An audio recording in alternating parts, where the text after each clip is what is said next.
Assalamualaikum warahmatullahi wabarakatuh.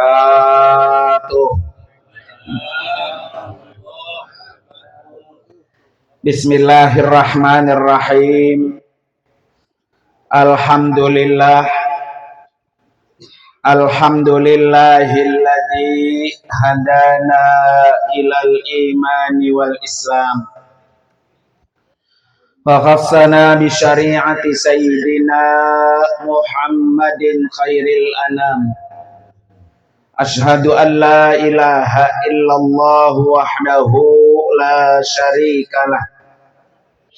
Wa ashhadu anna sayyidana wa nabiyyana Muhammadan abduhu wa rasuluhu la nabiyya wa la rasula ba'dah.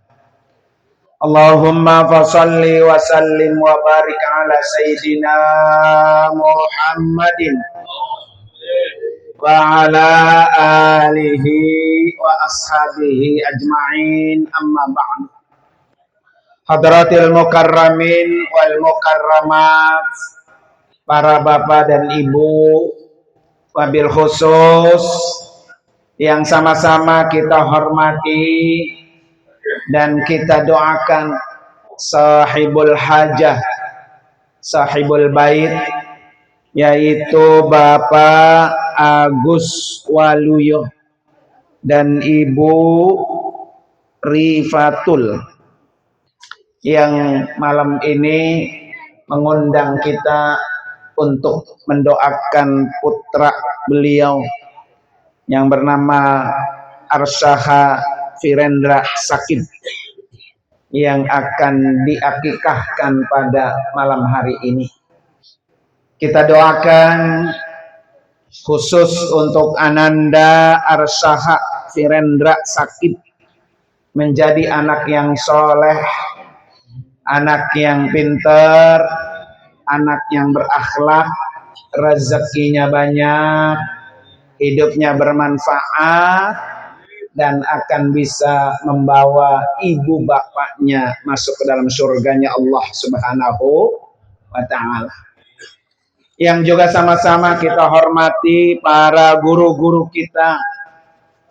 Yang pertama, orang tua kita, guru kita Al-Mukarram Bapak Ustadz M. Rasmin. Guru kita Al-Mukarram Bapak Ustadz Salim Arih SAG. Guru kita Al-Mukarram Bapak Ustadz Haji Rashidi ST. Guru kita Al-Mukarram Bapak Haji Mugni. Dan guru kita Al-Mukarram Bapak Ustadz Syarifuddin. Kita doakan semua guru-guru kita Allah berikan panjang umur, sehat walafiat, dan terus bisa menebar manfaat buat kita semua. Para bapak, para ibu, hadirin dan hadirat sekalian, jamaah majelis akikah yang dimuliakan oleh Allah Subhanahu wa ta'ala. Mohon maaf saya minta duluan karena malam ini saya masih ada satu lagi di Permata, Pak, yang dekat Harapan Indah. Saya suruh duluan, dia nggak mau. Ya, maksud saya sana dulu baru kesini gitu. Ya, biar kita bisa makan nasi nampan. Ada nasi nampannya ada. Nasi nampan baik, Pak ya. Para bapak, hadirin dan hadirat sekalian, akikah itu secara hukumnya sunnah muakkadah.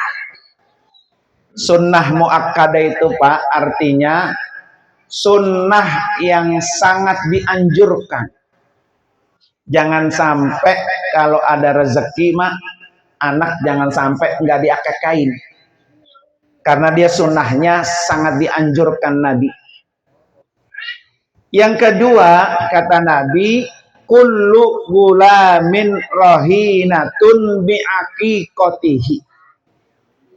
Setiap anak yang lahir itu kondisinya dalam keadaan tergadai. Ya. Dengan apa? Dengan akikahnya. Jadi kalau anak udah diakekain, maka dia terlepas dari gadaian. Makanya dianjurkan oleh Nabi. Kalau ada anak sampai belum diakekain, dia masih keiket tuh sama gadaiannya ya. Makanya Pak Agus ya, pengen lepas itu tuh. Makanya dianjurkan oleh Nabi, kalau ada rezeki silakan diakekain. Para ulama itu memberikan beda-beda kapan diakekain anak. Para ulama menganjurkan diakekain di hari ke-7 kelahirannya. Ini udah berapa hari nih? Si siapa tuh namanya? Arsyaka ya. Udah berapa hari Pak Agus? 30 sebulan. Ya, sebulan. Tapi masih puasa, Pak Agus masih puasa. Ya. Mie-nya masih ada mie-nya. Mie kan 40 satu dus supaya diambilin satu tiap hari. Kalau udah 40 habis berarti udah 40 apa? 40 hari. Nggak tahu mie-nya dimakan anaknya 2. Kurang 2 hari, Pak ya. Jadi kalau bisa diakekain hari ke-7. Cuman menurut mazhab Imam Syafi'i boleh Pak, dia diundur sampai dia akil balik. Ya, nggak apa-apa tuh Pak Agus ya. Rezekinya emang baru sebulan, ya kan? Bahkan ada Pak bilang kalau bisa Mak sampai 40 hari supaya ibunya ikut makan. Kan orang kalau habis lahirin ada istilah mapas Pak ya. Kalau dulu dia mapasnya nggak makan kambing, lah lagi akekah dia nggak makan akhirnya. Kalau udah selesai 40 hari, mapasnya udah selesai. Ada juga yang bilang begitu. Jadi kalau menurut mazhab Imam Syafi'i, boleh Pak. Pokoknya sampai akil balik. Berarti kalau udah balik lewat, belum diakekain, ada. Ini belum diakekain ada. Ya, udah aki-aki belum diapain. Belum diakekain. Nah, itu nanti masuknya menjadi sunnah biasa. Ya, potongan biasa. Kemudian menurut mazhab Imam Hambali, kalau Imam Hambali hari ke-7 rezekinya belum ada, boleh kelipatan kedua hari ke-14. Ternyata udah 2 minggu juga rezekinya belum ada, boleh hari kelipatan ketiga, yaitu hari ke-21. Boleh nanti sampai kelipatan keempat. Nih, Pak Agus masuk ngambil kelipatan keempat ini. Ya, menurut Imam Hambal boleh, menurut Imam Syafi'i juga apa? Boleh. Ya. Begitu pentingnya para bapak hadirin sekalian, akekah itu. Kenapa kita disuruh akekain, Pak? 1, ikut sunnah Nabi. Kalau ikut sunnah Nabi, Pak, itu akan menyelamatkan anaknya, menyelamatkan juga ibu bapaknya. Jadi kalau sunnah Nabi, Pak, Nabi yang nyuruh, itu pasti selamat. Ya, pasti selamat. Apa yang membuat orang itu selamat, Pak, dengan akekah? Nanti kalau di surga, Pak, di surga nih anaknya si Arsaha katakan masuk surga duluan. Ternyata ketika di surga diimpleng-impleng Pak ya. Sama Arsaha di surga ini dicari, emaknya nggak ada, bapaknya nggak ada. Pindah lagi ke surga yang satu lagi dicari, kagak ada. Pindah lagi ke pintu ini, nggak ada. 8 pintu surga Pak dicari, ibu bapaknya nggak ada. Kemana ini orang? Kemana? Dia bertanya sama Allah. Ya Allah, kenapa ini ibu bapak saya di surga manapun enggak ada? Ternyata adanya di mana, Pak? Di mana, Pak? Nah, hatu-hatu udah tuh. Tempat cuma 2, Pak ya. Kalau enggak surga berarti apa? Neraka. Ternyata ibu bapaknya di neraka, Pak. Nah, karena ini anak pernah diakekain sama emak bapaknya, maka si anak itu berdoa, minta sama Allah, ya Allah tolong angkat kedua orang tua saya karena orang tua saya telah mengakekahkan saya dan mengikut sunnah Nabi. Berikan syafaat tuh Pak. Jadi nggak sia-sia. Itu yang saya bilang tadi apa? Kalau ikut sunnah Nabi pasti menyelamatkan. Ya, makanya jadi orang tua nggak usah hitung-hitung soal pelit-pelit. Ya, ada duit, ada rezeki, akekain. Kan kita nggak tahu Pak, siapa duluan yang masuk surga? Apa bapak emaknya duluan? Apa anak duluan? Maka anak yang pernah diakekain, dia akan bisa memberikan syafaat kepada kedua orang tua. Nah, raba-raba ada sekarang Pak, ya punya anak ya. Ternyata anak ini belum dikakain, anak ini belum dikakain, begitu Pak ya. Bismillah. Apa tuh? Di satu-satu dicicil Pak ya. Yang kedua Pak, hikmah diakekain Pak. Ini Bapak Agus sama istri lagi ngajarin anak biar punya jiwa sosial. Biar jangan pelit. Kan kadang ada Pak, anak sama orang tua apa? Pelit. Ada nggak tuh Pak? Ya banyak nggak? Anak sama orang tua apa? Pelit. Anaknya udah sukses, anaknya udah berhasil, ternyata banyak orang tuanya yang masih miskin. Dia mau minta duit, dia takut sama bini anaknya Pak ya. Begitu Pak ya. Ada orang tua mau minta sesuatu sama anaknya, takut sama apa? Sama bininya. Ya. Akhirnya dia bilang apa? Sini Pak, Gus. Kata orang tuanya tuh. Gus, gua minjem duit apa Gus? Gua nggak punya beras. Itu kan? Kata emaknya tuh. Kata si Agus bilang gini, nih Nyak saya kasih, tapi minjemnya ya, minjemnya, ingatnya, minjem nih Nyak, begitu Pak ya. Itu kan anak namanya pelit sama apa? Orang tua. Nah kalau nanti kita udah tua Pak, ternyata kita mendapatkan anak kurang perlu sama orang tuanya, ini disebabkan ketika si anak itu kecil belum diakekain. Jadi efeknya besar Pak.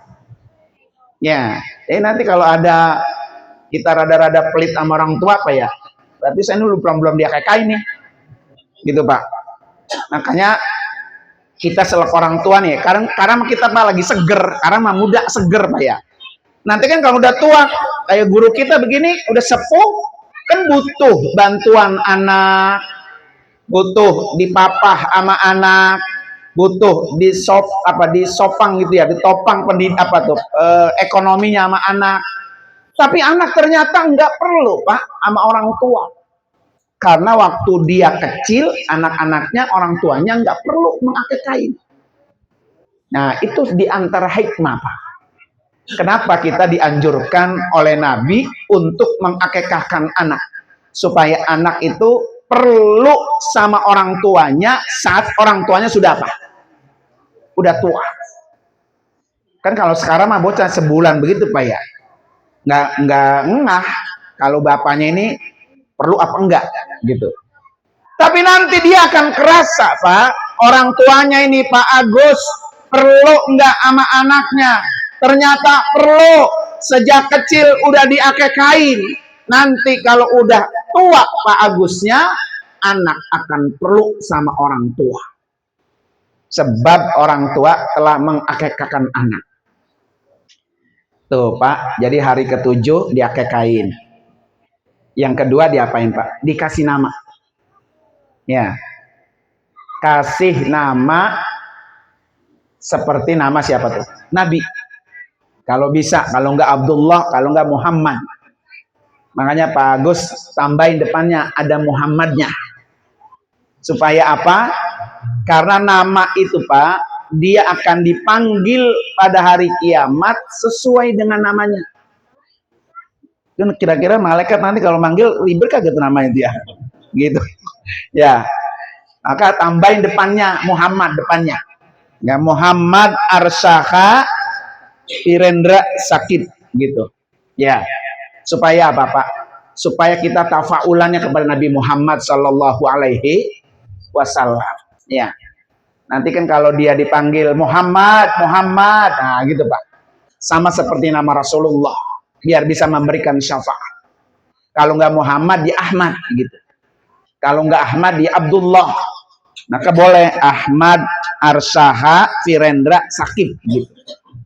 Karena itu adalah nama yang terbaik. Ya, kalau anak laki kasih nama ada Ahmad atau Muhammad. Ketiga Pak, setelah dikasih nama dicukur. Itu udah ada guntingnya tuh Pak. Ya, nanti dicukur. Setelah dicukur, rambut yang dicukur dibotak habis. Ya Pak Agus, dibotak habis. Bawa ke tukang emas, itu rambut yang dibotak. Suruh timbang berapa gram.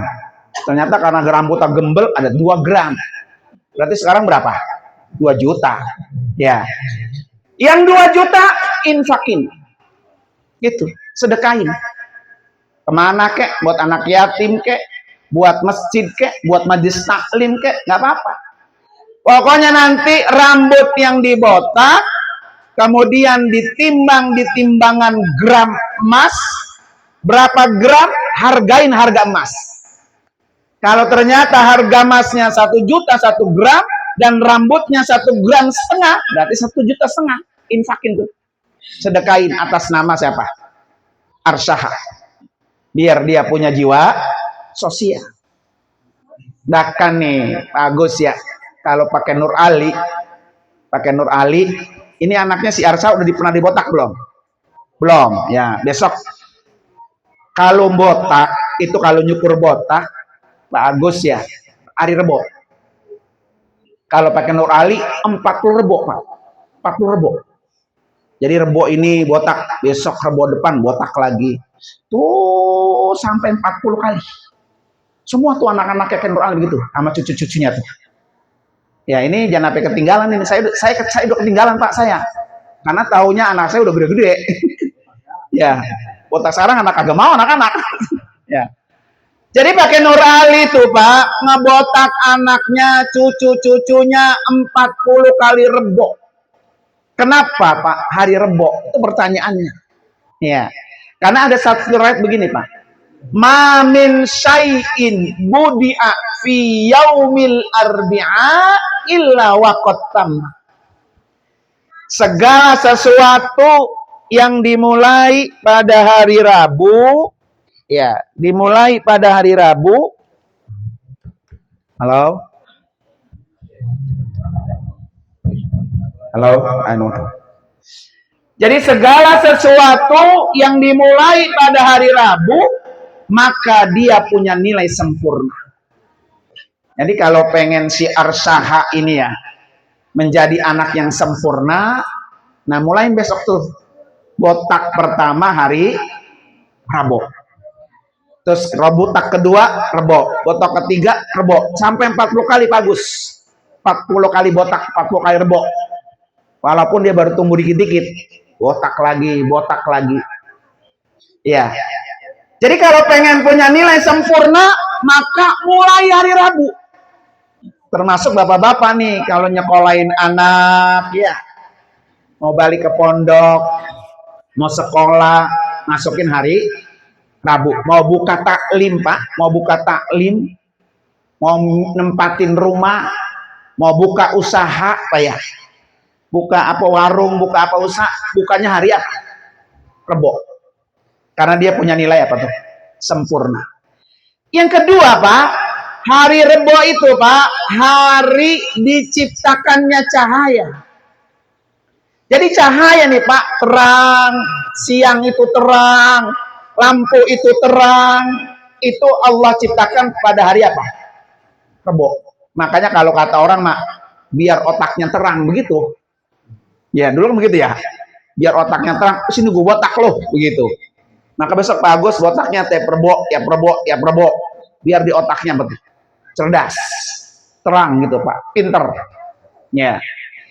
Yang ketiga Pak, hari Rabu itu adalah hari mubarak, hari yang berkah. Makanya saya bilang tadi, jadi kalau nempatin rumah nunggu Rabu besok. Kalau mau buka usaha, bukanya hari Rabu. Bapak mau pergi kemana-mana, mau merantau kemana, berangkat hari Rebo. Karena dia hari berkah. Ya, dikasih cahaya, dikasih petunjuk berkah. Mau nikah, ini ada masih ajang kan? Kalau mau nikah, nikah hari apa? Rebo. Ngeramainnya mau hari apa terserah. Yang penting apa? Nikahnya. Ya, nikahnya hari Rebo. Karena dia punya nilai sempurna, mendapatkan cahaya, kemudian dia hari berkah. Dan yang keempat, Pak, yaumunahsin lil kuffar. Hari Rebo adalah hari naasnya orang-orang kafir. Tuh, alhamdulillah Pak ya. Maka insya Allah mudah-mudahan si Arsaha ini menjadi anak yang cerdas, anak yang pinter Pak ya, anak yang dikasih cahaya oleh Allah Subhanahu wa Ta'ala. Secara syariat itu begitu tuh Pak, secara syariat. Cuma nih, kalau pengen anaknya berhasil, kan kalau kayak Nur Ali itu 3 Pak. 1 bener, 2 pinter, 3 apa Pak? Bener, pinter, terampil, punya kebisaan begitu. Jadi anak itu 1 bener, 2 pinter, 3 apa? Punya kebisaan.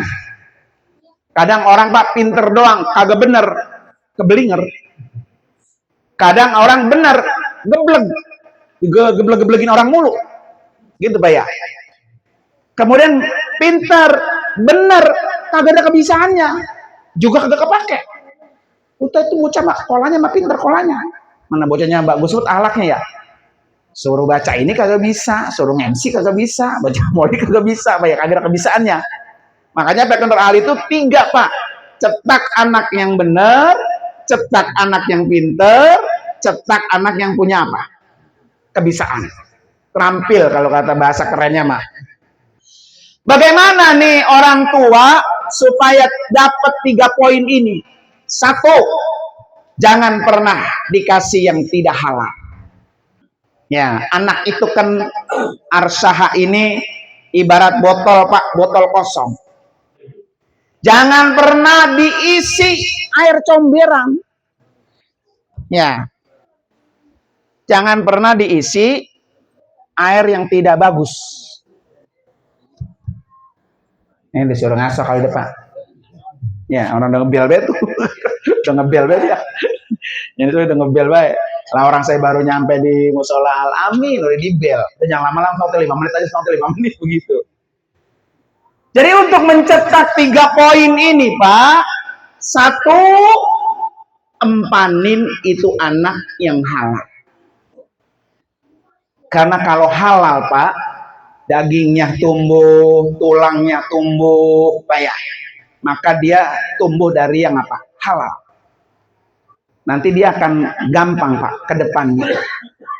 Tapi kalau kita empanin cabai, bawang boleh nyopet ya, berasnya boleh nyolong, paham ya?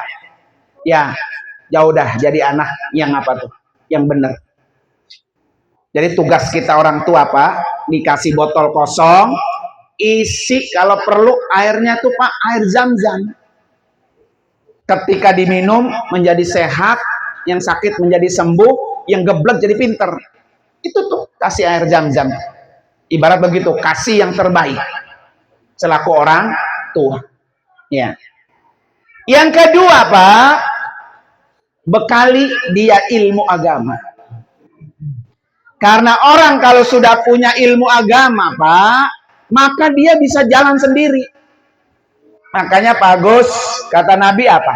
Adibu auladakum salasa khisal. Ajarin anak kamu 3 hal.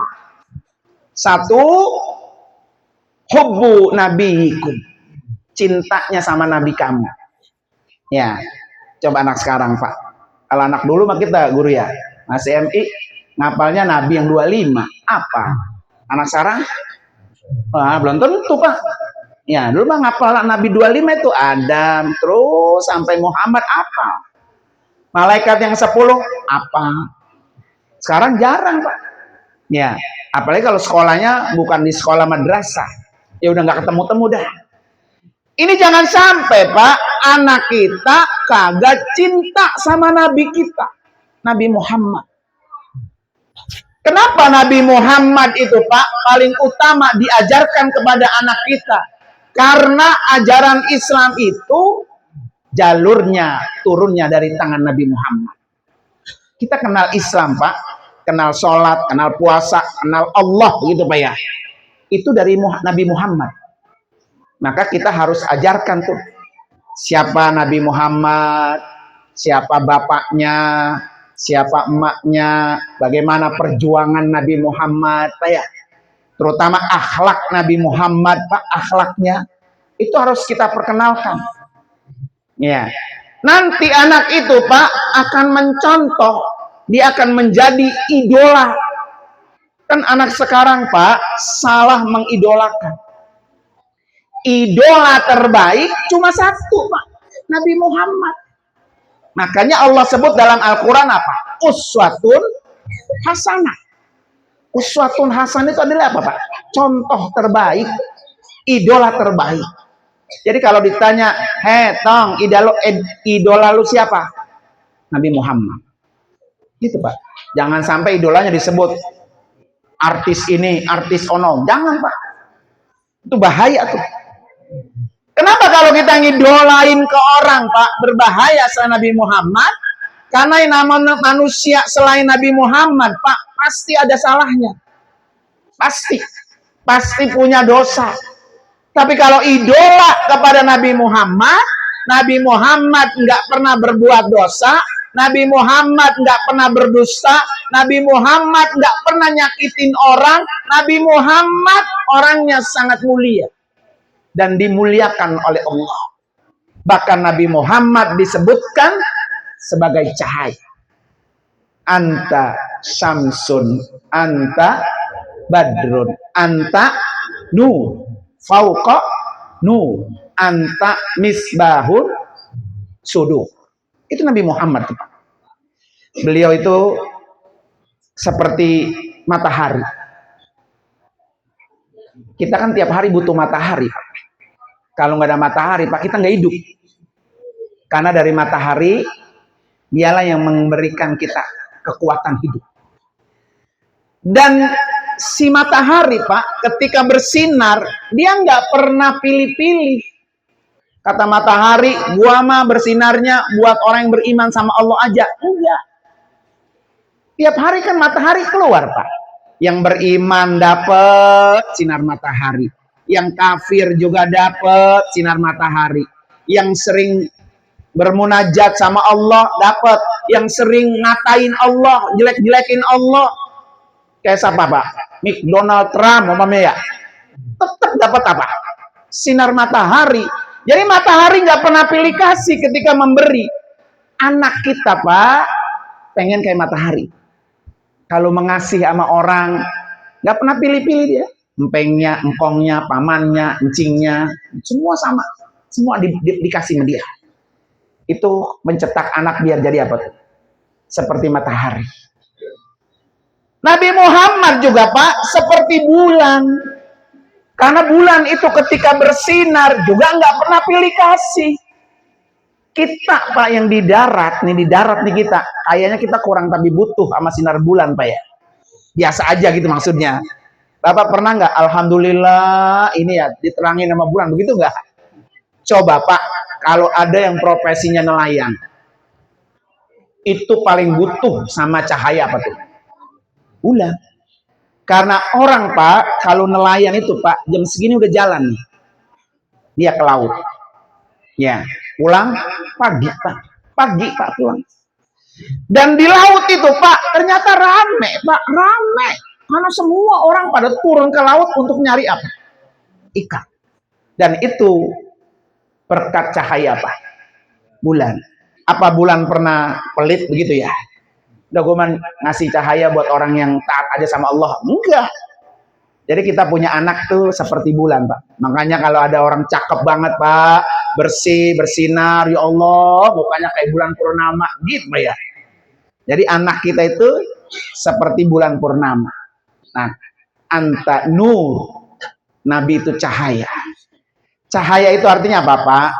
Jadi anak kita tuh sama siapa aja itu Pak nyapa. Kan ada anak Pak, sama dia romanana susah bet nyapa.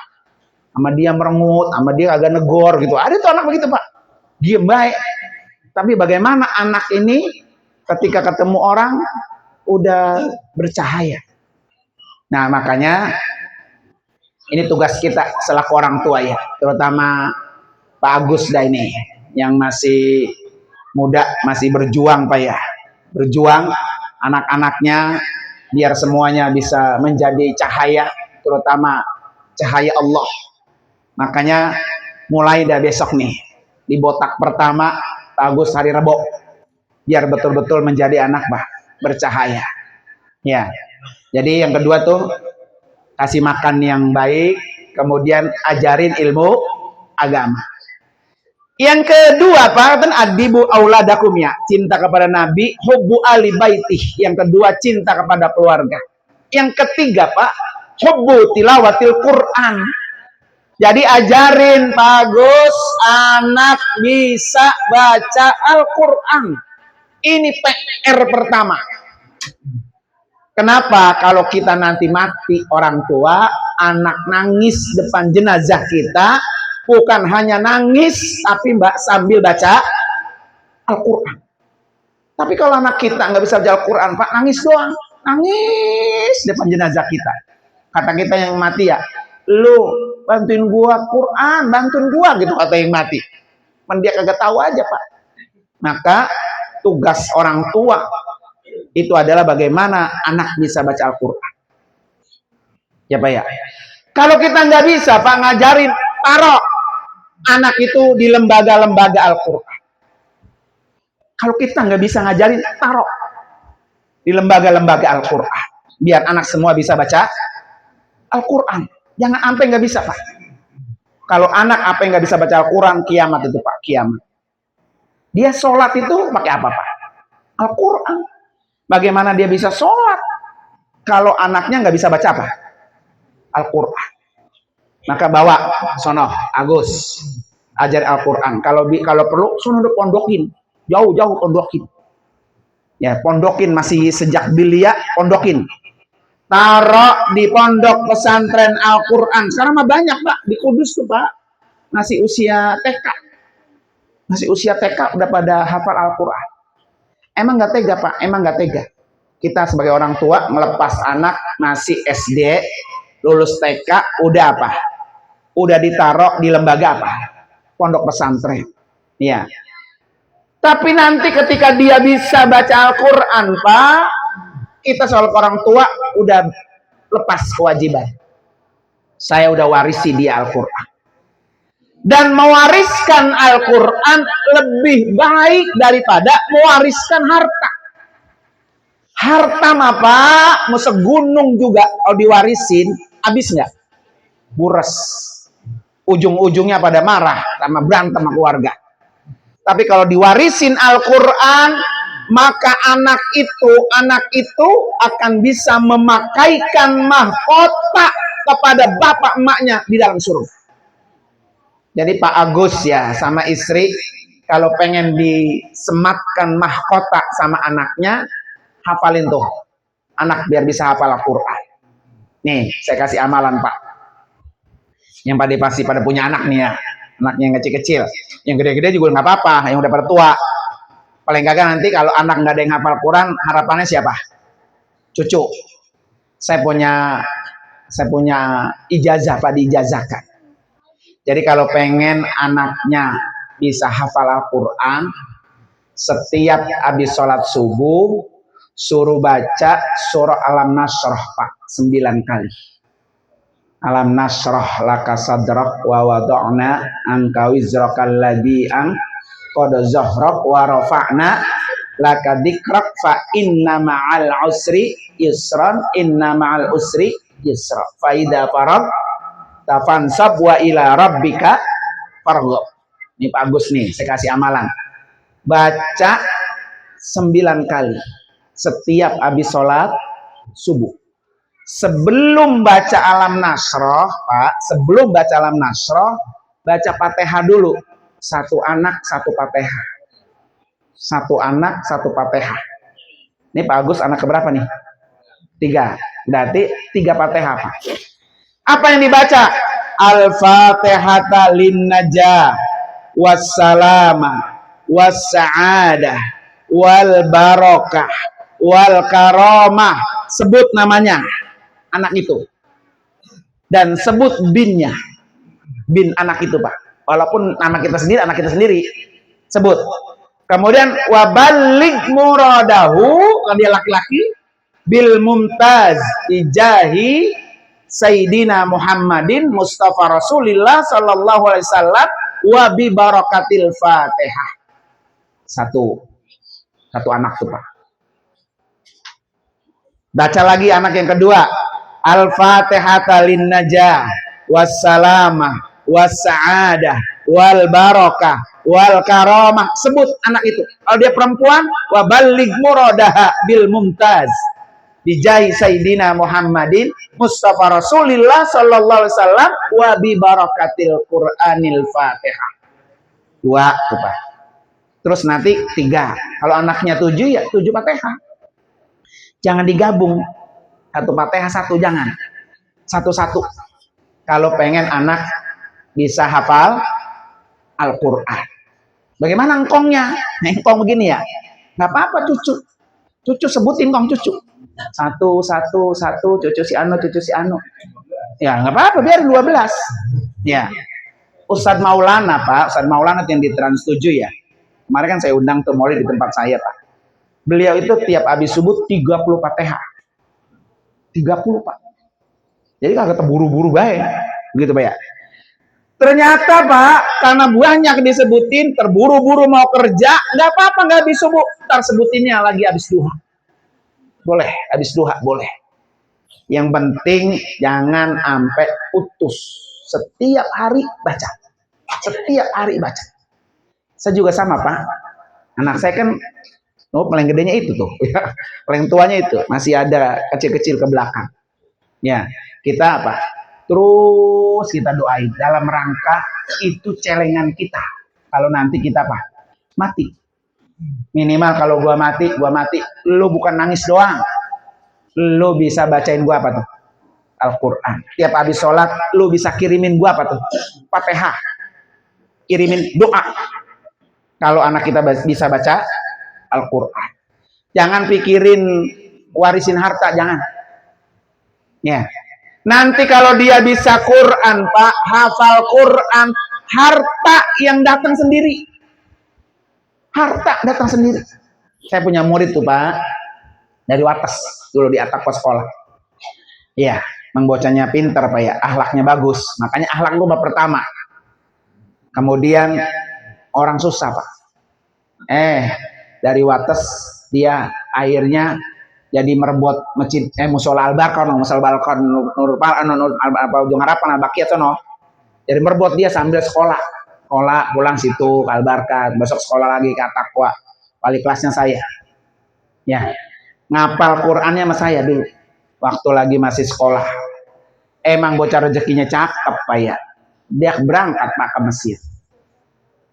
Di Mesir, Pak, ternyata dia hafal Al-Quran. Emang bocah tinggal di masjid dulu, di sini musola ya. Di sana jadi imam.